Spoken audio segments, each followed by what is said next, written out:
You finally did it. You bought the dream. A sleek, sunlit home in Miami. $400,000. Not a steal, but not bad either. You're unpacking boxes, planning where the couch will go, maybe thinking about your first backyard barbecue. Then, the envelope arrives. Inside, a number so outrageous you read it 3 times, $12,000. That's your insurance bill, not for repairs, not including your mortgage. That's the price just to keep your home covered.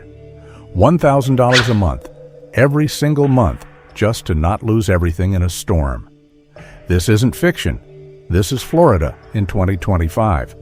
And what you're about to hear gets worse. What if one of the smartest money minds in America told you the next housing crash had already begun, but no one was listening? That's exactly what Mark Cuban just did. The billionaire investor and Shark Tank star got pulled into the conversation when a Florida resident messaged him about rows of brand new homes sitting completely empty. Not because people didn't want them, but because people couldn't afford what came after the purchase. Cuban didn't give some bland, PR-friendly answer. He dropped a bombshell. Insurance is going to destroy Florida's housing market. Worse than interest rates, worse than prices. Insurance is the thing nobody's prepared for. That's terrifying, because this isn't a YouTube housing guru. This is a guy who made billions reading markets, predicting trends, and seeing the dominoes fall before anyone else does. And if he's waving the red flag, then we better stop and ask, what's really happening in Florida? The numbers are out, and they're devastating. Let's start with the facts, because they speak louder than any headline.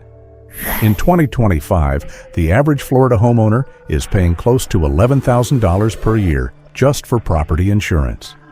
That's nearly double what homeowners in Louisiana, America's second most expensive state, are paying. And 5 years ago, that same policy would have cost around $6 or $7 grand. That's a 70% increase in half a decade. Now ask yourself, did your income go up 70% since 2020? And it's not just rising premiums, it's access. 1 in 5 Florida homeowners today is either uninsured, underinsured, or self-insuring, meaning they're gambling their life savings that the next hurricane will miss their house. These aren't risk takers, they're teachers, cops, retirees, people who've lived in their homes for decades and now literally can't afford to protect them. But that's only the start of a much deeper crisis. The chain reaction. Nobody can stop. Here's how this turns into a death spiral, a term Mark Cuban actually used to describe what's happening. When insurance costs rise, fewer people can afford coverage.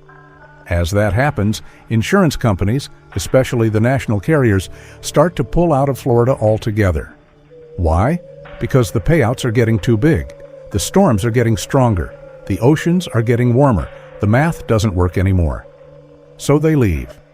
And when they leave, competition disappears. Fewer companies mean less choice and even higher prices. But here's where it gets truly dangerous. Some parts of Florida can't get insurance at any price. And without insurance, banks won't issue mortgages. That's non-negotiable. No insurance, Chambascars, no loan. And if buyers can't get loans, they can't buy homes. So brand new developments? They sit empty, fully built, ready to move in. But nobody can afford to buy them because the real cost isn't the price tag. It's the insurance. And what happens next? That's where it gets even darker. The lives being crushed behind closed doors.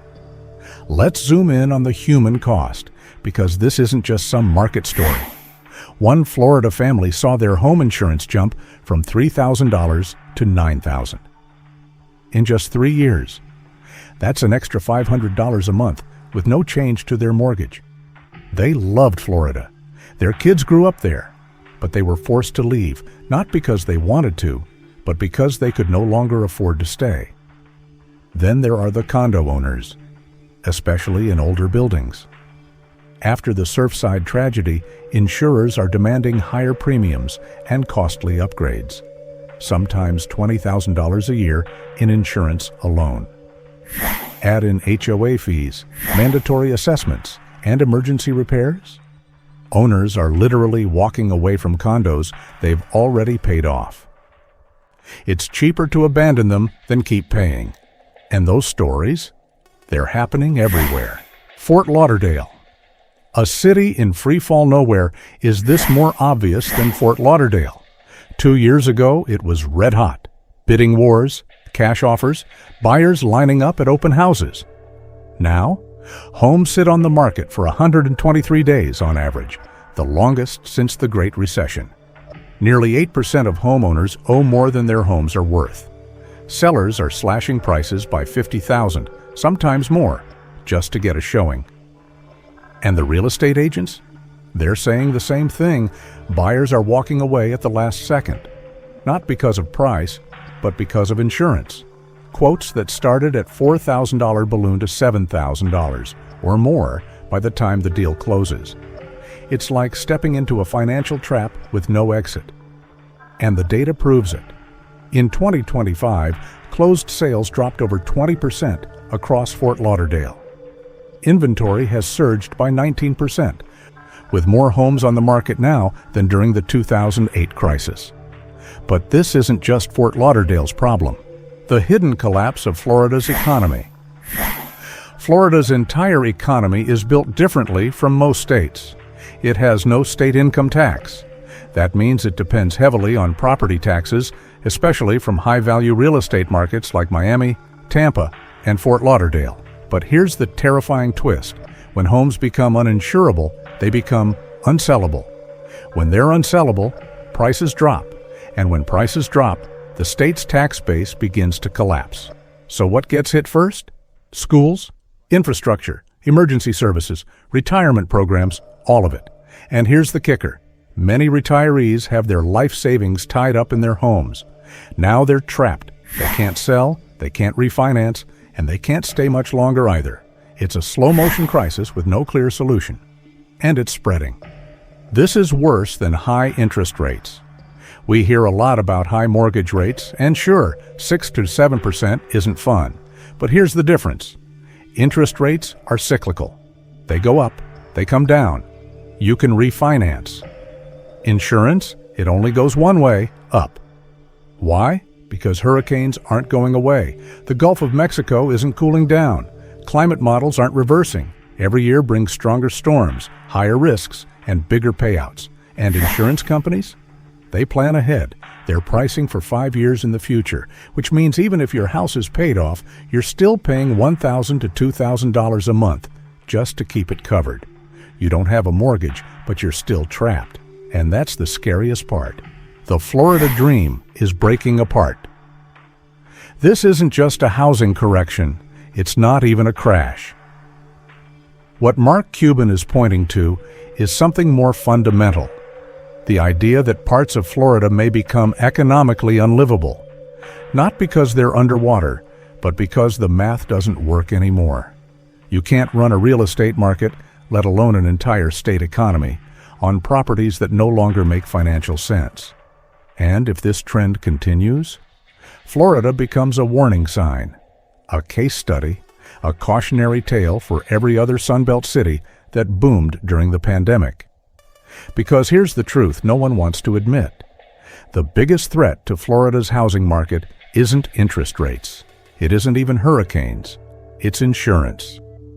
This is already happening. Mark Cuban said it best. This isn't about politics. This isn't a future problem. The collapse has already begun. Inventory is surging. Prices are falling. Insurers are fleeing. Foreclosures are rising. And the Florida dream? It's cracking under the weight of a system that can no longer sustain itself. So if you're buying, selling, or investing anywhere in Florida, don't just look at the listing price. Look at the fine print, the insurance, the flood maps, the deductibles, the premiums. Because in today's Florida, owning the home is just the beginning of the cost. And in the years ahead, this might be the story that defines America's next real estate crisis.